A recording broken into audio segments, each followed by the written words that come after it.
Hello and welcome to Wednesday Warfare, where I review NXT and AEW Dynamite back to back and try and figure out which show won for the week. And as always, like what you like, don't be a dick. Let's begin. Beth Phoenix is back on commentary in person this week as NXT kicks off with a match in the first round of the Dusty Classic as Johnny Gargano and Austin Theory take on Leon Ruff and Kushida. Very competitive match here. Leon takes a lot of the heat early on until he tags in Kushida, then he takes a beating. The match ends when Kushida hits a really cool modified Northern Lights looking suplex on Gargano to win the match. Pins him clean as a whistle, so once again he gets the upper hand on the North American champion, further building any kind of potential conflict for the belt in the future. A pretty solid opening match. We get a promo package from Pete Dunne on Finn Balor where he says no matter what he accomplishes in wrestling, he's always compared to Balor, and that a battle between the two of them is inevitable, and when they do face off, Dunne will become the next NXT champion.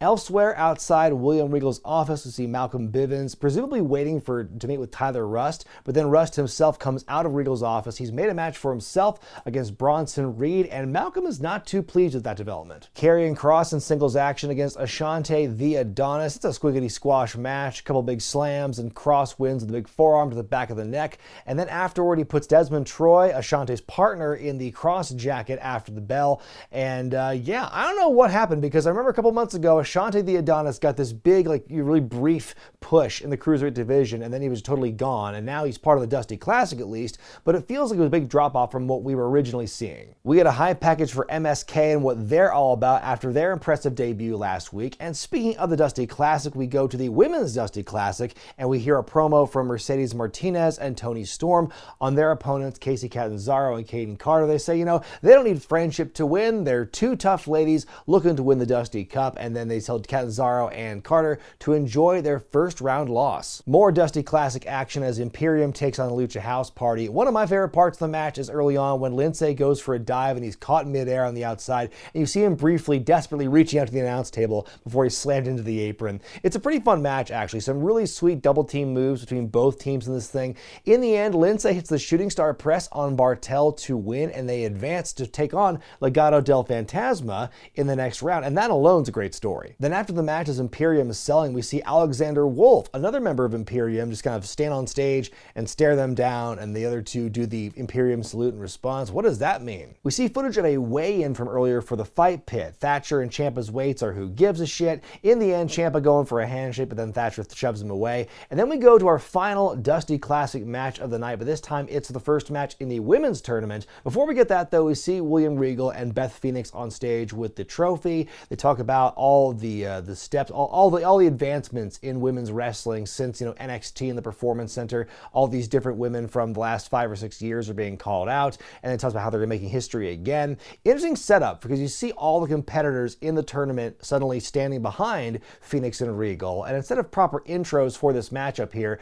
you just see the two names and the two teams being called out, and they just walk their way to the ring side by side basically. You've got Toni Storm and Mercedes Martinez versus Kacy Catanzaro and Kayden Carter. Carter and Catanzaro have some great fight in this one as the plucky underdogs going against the more established vets. In the end, though, Io Shirai, the women's champion, jumps Mercedes on the outside. That allows Toni to get beat up by the challengers, the underdogs, so to speak. Big, crazy flying move by Kacy to win the match for her team, and that's a big deal. I think what's really cool about tonight's episode, all the Dusty Classic matches, men or women, is that you had the big upsets at all three of those matches, where the more established team or the better on paper team end up getting beat. Backstage, Finn Balor storms William Regal's office. He wants a fight with Pete Dunne, but doesn't want to play his game just yet, so he wants a piece of Lorcan and Birch 2-on-1. Regal wants him to find a partner, but Finn says he's a lone wolf. Regal tells him to keep his enemies closer. More on that later. Elsewhere, we get an update that Ashante the Adonis apparently suffered an injury in the match with Karrion Kross and can't compete in the Dusty Classic on Friday, but who cares, because Kacy and Kayden barge in and they're just happy they won. Up next, Tyler Rust takes on Bronson Reed in a match that Tyler asked William Regal for. As the match goes on, we see a split screen, and we see backstage there's a scuffle between Io Shirai and Toni Storm. Match continues, and Tyler tries to stick and move, but ultimately Bronson is just too strong and too quick. Bronson ends the match with a big tsunami off the top rope, and Malcolm Bivens telling Tyler, pick his battles better, it's a stumbling block they'll have to overcome. So meanwhile, Finn Balor's interviewed backstage who's going to be his tag team partner against the tag champs next week. Finn says he's got some people in the back who owe him some favors, and it's time to collect. After the break, we see him approach the Undisputed Undisputed Era and asked Kyle O'Reilly point blank if he'll be his tag team partner next week, and Kyle, after a big stare down, finally accepts. So kind of a cool matchup here we got in store, as Finn and his recent rival Kyle will take on Lorcan and Birch soon. Santos Escobar is cutting a promo, and my thought was, holy crap, they're actually giving the Cruiserweight Champion some mic time here in NXT? That feels like a rarity lately. So basically he compares himself to the other champions and how he's better than them. He's better than Gargano, better than Finn Balor, even better than Karrion Kross, because at least he's made it to some defenses where Karrion Kross did not. Suddenly the Lucha House Party interrupt, and they all immediately has fight. Santos wants to join in, but then suddenly Kurt Stallion of 205 Live interrupts the proceedings and helps chase Legado del Fantasma off. I thought we'd be getting a 6-man tag match next week for sure, but it turns out we're getting actually a Cruiserweight title match. Santos is putting his belt on the line against Kurt Stallion next Wednesday. We get a backstage promo from Drake Maverick and Killian Dane, where Drake talks about how this year is going to go better for him than last year, and that he and Killian will win the Dusty Classic. Fingers crossed, guys. Our main event is the second ever Fight Pit match, as Timothy Thatcher takes on Tommaso Ciampa. The match begins with a bunch of fighting on the platform above the ring. It finally makes its way down into the ring area once we hit commercial break, and these guys are just beating the hell out of each other here. Thatcher with some painful looking joint manipulation as the match goes on. Thatcher gets a sleeper locked in, but Ciampa's able to fight out of it with a big mule kick, hits the Willow's Bell on Thatcher off the referee's body as he's on his hands and knees, which I thought was pretty creative. Fairy tale ending, but Thatcher's still able to fight back. He ends up getting Ciampa's one leg wedged into the opening between two of the cage walls, and then stretching the other one out, kind of a stretch muffler, and Ciampa taps out. So T-Thatch is now 2-0 in Fight Pits, and this was a great main event. I thought this was fantastic. Just great physicality. I love seeing Thatcher's work, and the fact he's now 2-0 in the Fight Pit, that's his match now. The fact he beat Riddle for it decisively, beat Ciampa for it decisively, 2 huge wins, and I hope that, let's not have them bust this out too much, but I want this to be Thatcher's domain, so that if somebody inevitably does beat him in a Fight Pit, it will be a big deal. Dynamite begins with a celebration of Brodie Lee Jr.'s birthday. -1 is there, the Dark Order's there lighting candles for his cake, but the wind is so strong it's blowing out the candles before he even has a chance to do anything with it. Out comes the Chaos Project. That's Luther and Serpentico. Luther on the microphone saying, this place has turned into a daycare center. He's not the one who looks dumb, but it's they who look dumb, and they're going to ruin his birthday, and those are fighting words. They start fighting. Hangman Page shows up, and we have the opening 8-man tag team match as Page and the Dark Order take on the Chaos Project and TH2. It's a fun match to open the show, and near the end, Luther goes for a powerbomb on Colt Cabana on the stage, but -1 hits him with a kendo stick, allowing Colt to flapjack Luther face first into that cake on the stage. You knew it was coming. In the end, Page helps Reynolds and Silver win the match for their team. Then afterward, Brodie Jr. dinks Serpentico with the kendo stick and throws the papers at him. John Silver on the mic, he puts Adam Page on the spot. Are you going to join the Dark Order or not? And after a couple of moments, Page goes, I can't. And as soon as he says that, they get a big celebration. He said yes on the screen. There's confetti and there's dancers coming out with like little sombreros, and they have to wave them off. And it was the funniest thing. Just the contrast of like he says no, but they just immediately think he's going to say yes, and just that had me dying. So anyway, Page basically says, I've been in a group recently. It didn't work out so well. I gotta go. And so, yeah, you hate to see the heartbreak, but hopefully that will not be the end of the story between Page and the Dark Order, because what they have right now is just so damn wholesome, you hate to see it end. We see Chris Jericho and MJF interviewed backstage about their upcoming tag team main event. MJF is worried this match will make the inner circle fracture even more, but Jericho's confident that no matter who wins, the group will be able to move forward even stronger than before, and MJF agrees. And then we're in the ring to see Sting congratulate Darby Allin on his big TNT title defense against Brian Cage last week. They both come out, and Sting once again reiterates that he sees a lot of himself in young Darby, and so he wants to congratulate him, and he came out there with the bat just to help even the odds and make a fair fight. But then we hear Taz's voice over the speakers, and we see Team Taz on screen saying, that wasn't a fair fight, that was bullshit, you interfered, and basically challenges Darby and Sting to a fight in the streets. And then Allin says, be careful what you wish for, you just might get it. And then we hear on commentary, well, it appears that Sting and Darby have accepted the challenge. It's like, wait a minute, did you all just book Sting in his first first match back in like 5 years, because if you did, y'all really undersold it. We go to a clip of the Young Bucks going to Kenny Omega's house for some kind of meeting regarding the Elite. They show up there. Michael Nakazawa is kind of like the page there, it seems. They go into this room. Kenny's not there, but they see this giant oil painting of Kenny and Don Callis, their heads placed on these like muscular shirtless bodies, and we find out Don Callis commissioned it. So Don Callis shows up, and he sends Alex Marvez and the cameraman who's documenting this to the dungeon. He tells Michael Nakazawa to take him to the dungeon, whatever that means.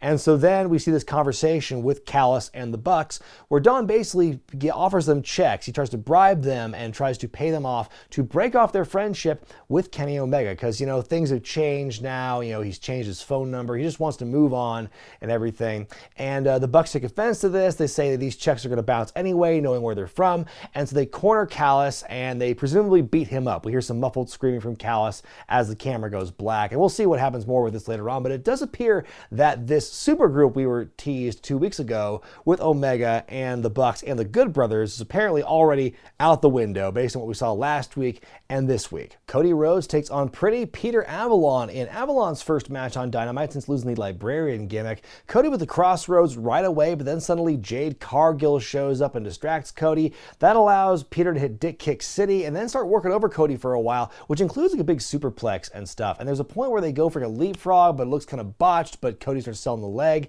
In the end, Peter gets locked in the figure 4. He counters out of it once. They go back to it. Peter slaps Cody in the face. Cody winds up for a slap, and Peter, whose gimmick is he's like getting hit in the face, he cowers and just taps out immediately, which means theoretically he could have lasted in that hold a bit longer, but it was the threat of his face being hit that made him lose. So the match was a lot more competitive than I thought it would be. I think it's a great platform for Avalon, who I know is a great worker. I think this is one of the first matches in AEW. He really got a chance to shine with that and really get a chance to show that off. We get a backstage interview with Tully Blanchard and FTR where they say they want a shot at the tag titles. Suddenly the Jurassic Express barge in and Jungle Boy says he could fight either member of FTR.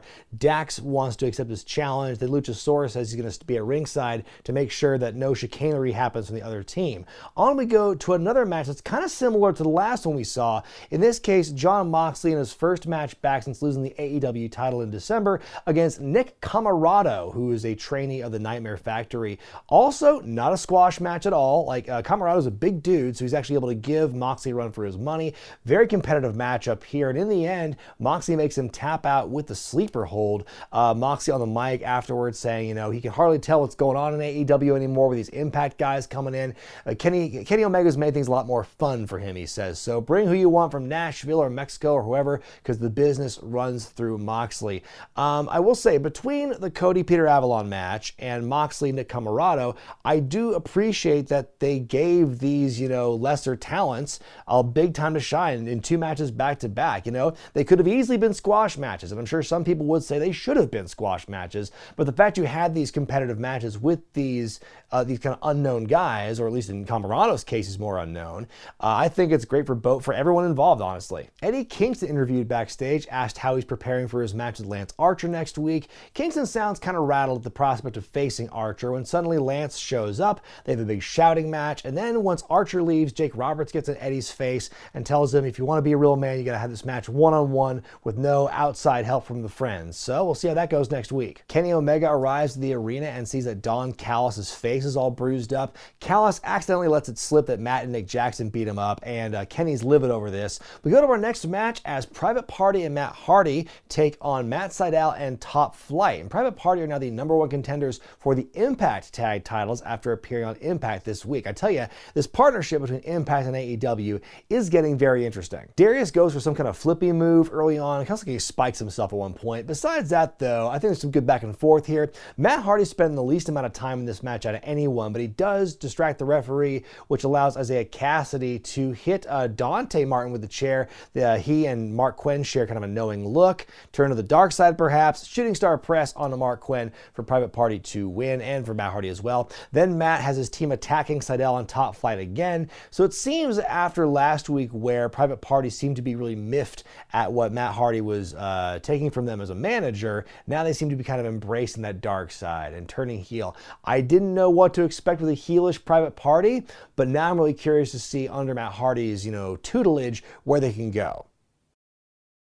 MJF and Wardlow enter the Inner Circle locker room sans Chris Jericho, and MJF tries to play peacemaker with everybody, saying, you know, he loves all these guys and he wants to see the team succeed, so we're going to get this match out of the way and just move on. Everyone seems to be in agreement, but Sammy Guevara still has reservations. Up next, LEYLA Hirsch takes on Penelope Ford, and Penelope is joined by Kip Sabian, Miro, and Charles Taylor, their new butler, as of what happened last week when Miro beat Chuck Taylor. He's in a tux and everything. It's hilarious. Good back and forth in this matchup here. Charles occasionally shows up to kind of cheat on Penelope's behalf. LEYLA with a big plancha to the guys on the outside. The match ends with Ford hitting a boot and pins LEYLA to win. Then afterward, Miro gets Charles into the ring and forces Charles to renounce his friendship with Orange Cassidy and say that Miro is his new best friend. So Charles reluctantly says it. Orange looks kind of sulks off. You can't really tell what emotion he's feeling any given night, but he seems to sulk off sulkily, and that's where that segment ends. Backstage before the main event, we see the Good Brothers and Kenny Omega attacking Penta backstage, Omega digging the toe of his very fancy boot into the eye of Penta, and we find out later on the main event for Beach Break in a couple weeks is going to be Omega and the Good Brothers versus the Death Triangle, which I'm very excited about. Where will the Young Bucks fit into that equation, though? Our main event is the Inner Circle Tag Team Challenge, as Jericho and MJF take on Santana and Ortiz and the team of Sammy Hagar, who get a vote of confidence from Sammy Hagar. You'll love to see it. Sammy Guevara and Jake Hager are the biggest stars of this match. I wouldn't have expected it, but these two have probably the best fire and the best chemistry out of the three teams right now. MJF spending a lot of time not in the ring until he gets a big hot tag from Jake Hager. Guevara's back in, looks like a house of fire here. Jericho and MJF each try to cheat, but Hager snuffs them out. In the end, there's one point here near the end where Jericho with a scary looking botch of his lion salt onto Guevara. A rare botch on the lion salt there.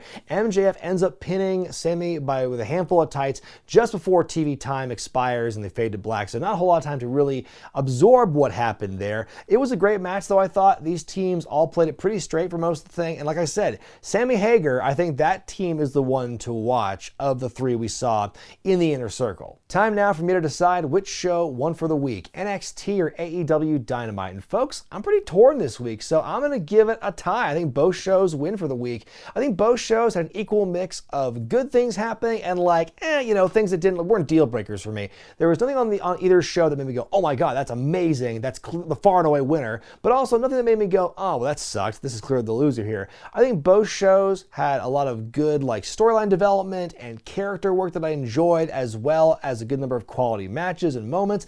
I don't know what else to say. I think, tonight was a good night to watch some wrestling, and I was pleased with both shows. But let me know what you thought about NXT and AEW this week in the comments section below. What was the moment that made either show break out from the pack in your opinion? I want to hear what y'all have to say about that. I'm Brian Zane, and I'll see you next time.